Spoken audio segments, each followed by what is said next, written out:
कहानी शुरू होती है एक शांत सी दिखने वाली साइंटिफिक लैब से, जहां सब कुछ नॉर्मल लग रहा है, लेकिन अंदर कुछ ऐसा होने वाला है जो पूरी इंसानियत को बदल देगा। वैज्ञानिक सालों से एक खतरनाक लेकिन उम्मीद भरा एक्सपेरिमेंट कर रहे थे, एक ऐसा तरीका जिससे इंसानों का साइज छोटा किया जा सके। क्यों? क्योंकि दुनिया धीरे धीरे खत्म हो रही है। जंग, प्रदूषण, बढ़ती आबादी और खत्म होते संसाधन, और उनका समाधान इंसान को ही छोटा कर दो। एक दिन एक साइंटिस्ट अपने आखिरी टेस्ट पर काम कर रहा होता है। वो एक चूहे को खास सीरम देता है, उसे एक बंद बॉक्स में रखता है और इंतजार करता है। कुछ मिनट बाद जब वो बॉक्स खोलता है, उसकी आंखें चमक उठती हैं। चूहा जिंदा था, लेकिन अब वो पहले से कई गुना छोटा हो चुका था। एक ऐसा पल जिसने साबित कर दिया ये नामुमकिन चीज अब हकीकत बन चुकी है। वो तुरंत अपने सीनियर डॉक्टर आंद्रेस के पास भागता है, और जैसे ही वो खबर सुनते हैं उन्हें समझ आ जाता है अब दुनिया बदलने वाली है। जल्द ही एक बड़ी प्रेस कॉन्फ्रेंस रखी जाती है।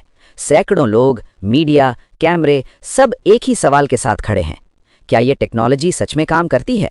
डॉक्टर आंद्रेस स्टेज पर आते हैं, दुनिया की सबसे बड़ी समस्याओं की बात करते हैं, और फिर अचानक वो टेबल पर रखा एक छोटा सा बॉक्स हटाते हैं और उसके नीचे एक इंसान खड़ा होता है, सिर्फ 5 इंच का।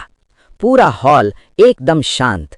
ये थे डॉक्टर जॉर्जन, इस प्रोजेक्ट के असली दिमाग। वो बताते हैं उनकी पूरी टीम 32 लोग खुद इस प्रोसेस से गुजर चुके हैं, और सबसे चौंकाने वाली बात, उन्हें कोई दर्द नहीं हुआ। लोग अभी भी समझने की कोशिश कर ही रहे होते हैं, तभी एक और बड़ा झटका दिया जाता है। एक छोटी सी प्लास्टिक बैग दिखाई जाती है और बताया जाता है कि इसमें उन 32 लोगों का 5 साल का पूरा कचरा है। मतलब साफ था, छोटे इंसान बराबर कम खाना, कम जगह बराबर कम खर्च, और एक ऐसी जिंदगी जहां पैसा कभी खत्म नहीं होगा। बस यहीं से दुनिया बदलने लगती है। हर जगह, हर शहर में सिर्फ एक ही चर्चा, डाउन साइजिंग। और इसी बदलती दुनिया में हम मिलते हैं अपने हीरो से, पॉल से। एक सीधा साधा इंसान जो जिंदगी में कुछ बड़ा नहीं, बस सुकून चाहता है। लेकिन जिंदगी उसके साथ आसान नहीं है। उसकी माँ धीरे धीरे उसकी आंखों के सामने कमजोर होती जाती है, और एक दिन वो उसे हमेशा के लिए खो देता है।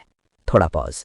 ये पल पॉल को अंदर से तोड़ देता है, लेकिन उसके पास एक सहारा है, ऑड्री। दोनों एक दूसरे से बहुत प्यार करते हैं, लेकिन उनकी जिंदगी में एक बहुत बड़ी कमी है, पैसा। और फिर एक शाम सब कुछ बदल जाता है। एक पार्टी, 2 छोटे लोग, डेव और कैरल, सिर्फ 5 इंच के, लेकिन जिंदगी राजाओं जैसी। डाउनसाइजिंग कोई रिस्क नहीं, ये एक मौका है। और धीरे धीरे पॉल और ऑड्री के दिमाग में एक खतरनाक ख्याल जन्म लेता है, क्या हम भी ये कर सकते हैं? हल्का पॉज, और फिर एक फैसला जो उनकी पूरी जिंदगी बदल देता है। धीमी आवाज में वे खुद को छोटा करवाने का फैसला करते हैं। नौकरी छोड़ते हैं, घर बेच देते हैं, पुरानी जिंदगी को अलविदा कहते हैं, और अगली सुबह एक बस में बैठते हैं जो उन्हें ले जा रही है उनकी जिंदगी के सबसे बड़े फैसले की तरफ। लेकिन उन्हें नहीं पता था ये फैसला उन्हें हमेशा के लिए अलग कर देगा। गहरी पॉज। जब पॉल की आंख खुलती है, वो अब पहले जैसा नहीं था। वो सिर्फ 5 इंच का रह गया था। सब कुछ बदल चुका था, लेकिन एक चीज नहीं बदली थी, उसका इंतजार। वो दरवाजे की तरफ देखता है, बस एक उम्मीद में कि ऑड्री अंदर आएगी। लेकिन फोन बजता है, और इस बार उसमें डर था, पछतावा था, और एक फैसला जो पॉल को हमेशा के लिए तोड़ देता है। मैं नहीं कर पाई, मैं डर गई। लंबा पॉज, और उस एक कॉल के साथ पॉल सच में अकेला हो जाता है। धीमी भारी आवाज में, ऐसी दुनिया में जहां हर चीज छोटी है, लेकिन उसका दर्द पहले से कहीं ज्यादा बड़ा। आगे का हिस्सा।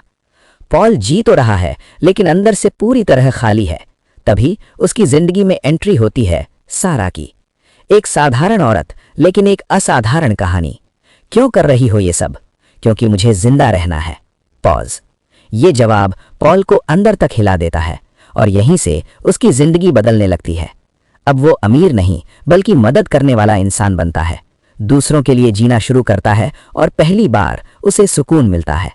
लेकिन कहानी यहीं खत्म नहीं होती।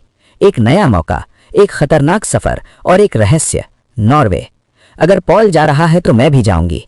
और फिर तीनों निकल पड़ते हैं एक ऐसे सफर पर जिसे वो मौका समझ रहे थे, लेकिन उन्हें नहीं पता था कि यह सफर उन्हें दुनिया के सबसे डरावने सच तक ले जाएगा। समुद्र के बीच एक छोटी सी बोट पर पॉल, सारा और दूसान एक ऐसे सफर पर थे जहां से वापसी शायद पहले जैसी कभी नहीं होनी थी। शुरुआत में सब कुछ एक एडवेंचर जैसा लग रहा था, लेकिन फिर पॉल की मुलाकात होती है उस इंसान से जिसने ये पूरी छोटी दुनिया बनाई थी, डॉक्टर जॉर्जन।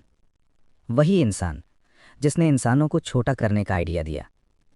पॉल सोच रहा था कि ये सब दुनिया को बचाने के लिए है, लेकिन असली वजह कुछ और ही थी। डॉक्टर जॉर्जन उसे एक सच्चाई बताते हैं, इतनी खतरनाक कि उसे सुनकर पॉल की सांस रुक जाती है। ग्लेशियर्स पिघल रहे हैं और उनके अंदर से निकल रही है मीथेन गैस, इतनी ज़्यादा कि अगर ये जारी रहा तो पूरी पृथ्वी रहने लायक नहीं बचेगी, यानी दुनिया ख़त्म होने वाली है। और डाउनसाइजिंग वो कोई लग्जरी लाइफ देने वाला प्रोजेक्ट नहीं था, बल्कि एक आखिरी कोशिश थी इंसानों को बचाने की। लेकिन लोगों ने इसे एक अमीर बनने का तरीका बना दिया और अब बहुत देर हो चुकी थी। पॉल के लिए ये सब समझना मुश्किल था। वो सारा के पास जाता है और दोनों पहली बार इस सच्चाई का सामना करते हैं। शायद उनके पास ज़्यादा समय नहीं है। उसी रात डर, सच्चाई और अकेलापन उन्हें एक दूसरे के करीब ले आता है। जो रिश्ता धीरे धीरे बन रहा था वो अब गहरा हो जाता है। पॉल और सारा एक दूसरे में सुकून ढूंढ लेते हैं, लेकिन ये सुकून ज़्यादा देर टिकने वाला नहीं था। लंबे सफ़र के बाद वो नॉर्वे पहुंचते हैं और वहाँ एक अलग ही दुनिया उनका इंतज़ार कर रही थी। एक शांत, खूबसूरत कम्युनिटी जहाँ लोग नेचर के साथ सुकून से जी रहे थे। यहाँ न कोई दिखावा था, न अमीरी गरीबी का फ़र्क, बस सादगी और उम्मीद। लेकिन असली सरप्राइज़ अभी बाकी था। एक औरत पॉल को एक बड़े पहाड़ के अंदर ले जाती है जहाँ एक विशाल टनल बनी हुई थी, और फिर वो जो बताती है वो सब कुछ बदल देता है। इस टनल के नीचे 2 किलोमीटर गहराई में एक अंडरग्राउंड बंकर बनाया गया है, एक ऐसी जगह जहां हज़ारों लोग 8000 साल तक जिंदा रह सकते हैं। खाना, पानी, सब कुछ स्टोर है, जब तक ऊपर की दुनिया ख़त्म ना हो जाए और फिर दोबारा रहने लायक ना बने, तब तक इंसान नीचे जिंदा रहेंगे। यानी यह है इंसानियत की आखिरी उम्मीद। पॉल ये सब सुनकर हैरान रह जाता है, लेकिन फिर उसके अंदर एक नया जज्बा पैदा होता है। उसे लगता है शायद यही उसका मकसद है, शायद वो यहाँ रहकर इंसानियत को बचा सकता है। वो तुरंत फैसला कर लेता है, वो बंकर में जाएगा, हमेशा के लिए। जब वो ये बात सारा को बताता है तो सब कुछ बदल जाता है। सारा का चेहरा उतर जाता है, उसकी आंखों में गुस्सा, दर्द और धोखा साफ दिखता है। वो पूछती है, हमारे बीच जो हुआ वो क्या था? तुम मुझे छोड़कर ऐसे कैसे जा सकते हो? लेकिन पॉल के पास कोई साफ जवाब नहीं था।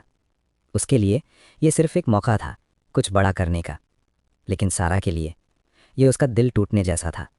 दूसान भी उसे समझाता है, ऊपर रहकर भी लोगों की मदद कर सकता है, लेकिन पॉल अब रुकने वाला नहीं था। और फिर वो पल आ जाता है। सूरज ढल रहा है और सभी लोग आखिरी बार उसे देख रहे हैं, क्योंकि इसके बाद वो कभी सूरज नहीं देख पाएंगे। पॉल सबको अलविदा कहता है और टनल के अंदर चलना शुरू करता है। अंधेरा, खामोशी और एक लंबा रास्ता। हर कदम के साथ उसका दिल भारी होता जा रहा था। पीछे छूट रहे थे सारा, दूसान और वो सारी जिंदगी जो उसने फिर से पाई थी। वो लाइन के सबसे पीछे चल रहा था और अचानक वो रुक जाता है। उसके दिमाग में एक सवाल गूंजता है, अगर सब बच भी गए लेकिन मेरे अपने ही नहीं रहे तो मैं जिंदा रहकर क्या करूँगा? उधर बाहर सारा और दूसान खड़े थे, बस एक उम्मीद में कि शायद पॉल वापस आ जाए। और तभी अंधेरे से एक परछाई बाहर आती है। वो पॉल था। उसने अपना फैसला बदल लिया था। दूसान हंसता है, मुझे पता था तू नहीं जाएगा। लेकिन पॉल सीधा सारा के पास जाता है, उसकी आंखों में देखता है और पहली बार पूरे यकीन के साथ कहता है, मैं तुमसे प्यार करता हूँ। अब उसने एक नया रास्ता चुन लिया था।